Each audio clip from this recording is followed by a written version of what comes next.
बंगाल में भी आर्टिकल 370, 35 तो है नहीं, लेकिन उसके बाद भी बंगाल में क्या हो रहा है। तब उनको यह समझ आया कि अगर कश्मीर में 70 साल से जो जिहाद की फैक्ट्री चल रही थी, जिस आतंकवाद को कॉन्स्टिट्यूशनल रूप में मजबूत किया गया था, उन्होंने कहा इसको अगर तोड़ना है तो बेहतरीन काम यह किया कि उन्होंने जम्मू कश्मीर को यूएन टेरिटरी घोषित कर दिया। और राजनीति का एक ह्यूमर मैं कह रहा हूं, राजनीति भी किस तरीके की होती है। एक शख्स दिल्ली में जीत के आया है, वो बेचारा सुबह से लेकर शाम तक एक ही बात कहता है, ये काम नहीं करने दे रहे मुझे, ये मुझे नहीं करने दे रहे, कभी मुझे ऐसा करते हैं कभी ऐसा करते हैं, और मैं काम करना चाहता हूं काम ही नहीं करने दे रहे।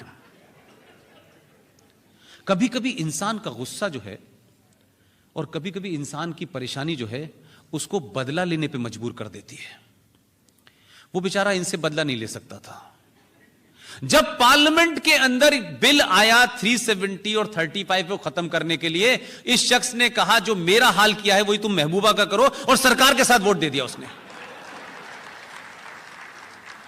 अब स्थिति यह है कि उसको कितनी सैडिस्ट प्लेजर है कि मेरे जैसा एक और कोई हो गया है। लिहाजा जम्मू कश्मीर में जब वहां केंद्र शासित प्रदेश होगा और वहां की लेजिस्लेशन होगी, यानी दिल्ली का रेप्लिका होगा, तो दिल्ली में जैसे सारी जमीन और सारी पुलिस गृह मंत्रालय के अंडर में आती है, इसी तरह जम्मू कश्मीर की चप्पे चप्पे की जमीन पहली बार भारत सरकार की होगी।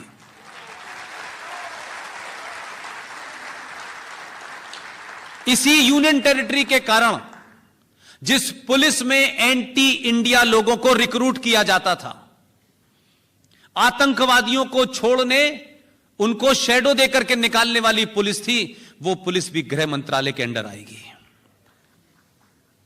संकट दूसरा है, गृह मंत्रालय किसके अंडर में है, यह भी टेंशन का काम है। लिहाजा जम्मू कश्मीर को यह कतई मत कहिएगा आप कि हमारा अभिन्न अंग है, क्योंकि कभी मैंने आपके मुंह से नहीं सुना कि बिहार भारत का अभिन्न अंग है। आपको अगर कहना है तो मैंने कहा देखिए कुछ चीजें अपनी तरफ से कहनी नहीं है, आपको सिर्फ इतनी बात कहनी है। 24 फरवरी 1994 को भारत की पार्लियामेंट के अंदर कांग्रेस की सरकार थी, कांग्रेस के प्रधानमंत्री थे पीवी नरसिम्हा राव, एक प्रस्ताव पारित हुआ।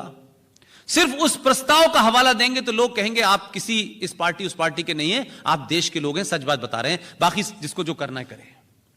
24 फरवरी 1994 को एक प्रस्ताव पारित हुआ भारत की संसद में और सर्वसम्मति से हुआ। उस प्रस्ताव में नरसिम्हा राव ने सिर्फ इतना ही कहा कि भारत और पाकिस्तान के बीच में कश्मीर एक समस्या है।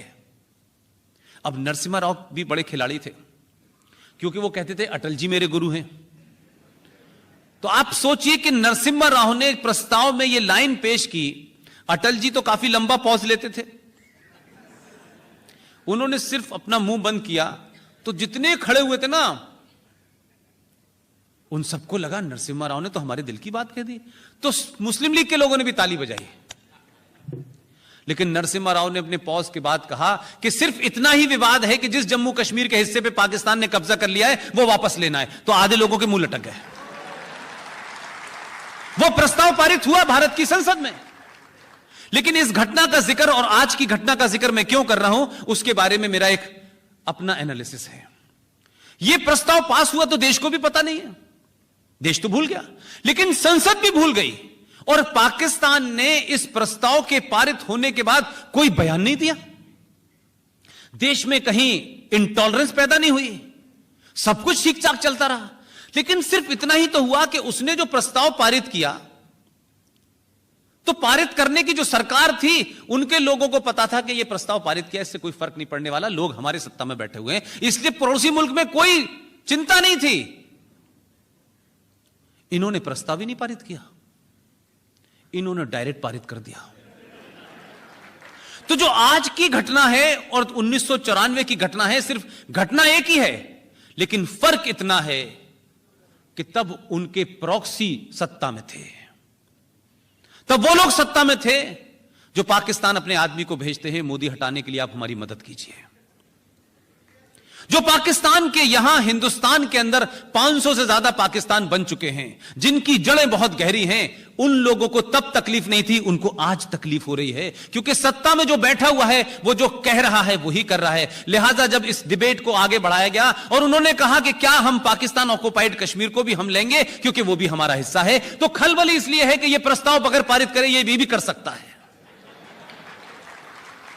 तो सत्ता का बदलाव होना सिर्फ किसी दल का हट जाना या नहीं होता। अब मैं उसमें मेरा इतना ही एडिशन है कि आपको कुछ नहीं करना है। भारत की संसद में अगर कोई प्रस्ताव पारित होता है तो वो सरकार से बड़ा होता है, वो संसद की प्रॉपर्टी होती है, वो किसी पार्टी की प्रॉपर्टी नहीं होती है। आपको सिर्फ इतना ही कहिए कि जो हमारे पूर्वज महान कांग्रेस के लीडर करके गए हैं, हमें सिर्फ उसको पूरा करना है। तो ना कुछ लोग रो पाएंगे ना हंस पाएंगे। तो ये जो बात आई है, उसी बहस में किसी ने इसका जिक्र किया कि ऐसा ऐसा हुआ है। तो 70 साल से जिस आतंक को आपके घर में हो रहा था, मरने वाला भी आपका था, मारने वाला भी आप ही का था, जमीन भी आप ही की थी, एक मूव से वो लड़ाई शिफ्ट हो गई है कहीं और। उस लड़ाई के शिफ्ट हो जाने से जो बौखलाहट है, उस बौखलाहट ने क्या किया है कि जिस इस्लाम के नाम पे आपने एक पूरा उम्मा खड़ी की थी कि हर मुसलमान का पहला फर्ज है कि वो अपने मुसलमान भाई के लिए चिंता करे, हर मुसलमान मुल्क का पहला अधिकार है कि वो अपने मुसलमान मुल्क के लिए साथ खड़ा हो, इस आदमी ने पैदा कर दिया। ऐसे यहां ही नहीं किए, यहां वाले तो बेचारे बेरोजगार हो गए, वहां भी उसने ऐसे कर दिए हैं कि पड़ोसी मुल्क का इस्लामिक रिपब्लिक ऑफ पाकिस्तान का प्रधानमंत्री टेलीविजन पे बेचारा कह रहा है कि हमारी जो पूरी उम्मा थी, यानी मुस्लिम ब्रदरहुड था, इस तिजारती ने उनको ऐसा फंसाया है कि सब प्रॉफिट लॉस के चक्कर में इस्लाम को छोड़ के इसके साथ खड़े हो गए हैं और हमारी मदद नहीं कर रहे। यह चिंता उसमें सताई जा रही है बेचारे को। और तो और जो आदमी मुसलमानों का कातिल बताया जा रहा था, जो एंटी मुसलमान बताया जा रहा था, जिसको वीजा देने के लिए कुछ लोग मने करने गए थे कि इसको वीजा मत देना, वो आदमी पीछे पीछे उनका राष्ट्रपति पिज्जा लेके भाग रहा है। तो जब आप ताकत से किसी चीज को पब्लिक के सामने रखते हैं, दुनिया के सामने रखते हैं, और ताकत कभी भी ऐसा नहीं होता कि बंदूक में ही होती है, ताकत आपके शब्दों में भी होती है। ताकत आप किस बात को सोचते हैं, कैसे करते हैं। बिना एक गोली चलाए 70 साल से इस्लामिक जिहाद को कश्मीर में समाप्त कर दिया। कोई कहेगा हम बड़ा गुणगान गाते हैं, 2 अक्टूबर है, बहुत गुणगान गाते हैं, लेकिन उनके अहिंसा के कानून होने के बावजूद भी 21 लाख लोग मारे गए भारत के विभाजन में, और हम यही गीत गा रहे हैं, बिना खड़ग बिना ताल दे दी तुमने आजादी, साबरमती के लाल, जाने क्या कहानी कर रहे हैं। अगर नॉन वायलेंस किसी को सीखना है तो जम्मू कश्मीर की घटना से सीखें। इसे कहते हैं सही मायने में नॉन वायलेंस। लिहाजा आज आपका घर ठीक हो गया है, पड़ोसी को चिंता उस मुल्क की है जो उनसे बचने वाला नहीं है। क्यों? कि हमने तो अपने जनगण के साथ भी कंप्रोमाइज कर लिया है। जनगण में खूब जोर जोर से गाते हैं, सिंध का नाम लेते हैं, सिंध आपके पास नहीं है,